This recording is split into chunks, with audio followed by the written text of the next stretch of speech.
Hello, in front of me I've got EPOMAKER Galaxy80. In this video I'll show you how to hot swap switches.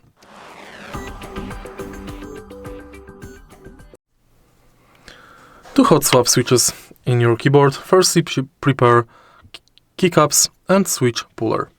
Place it over the switch, over the keycap firstly, and remove the keycap.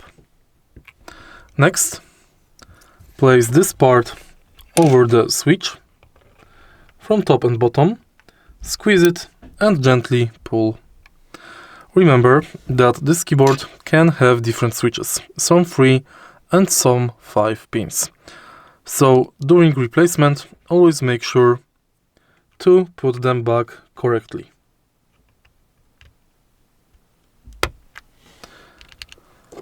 If you found this video helpful, please leave a like, comment and subscribe.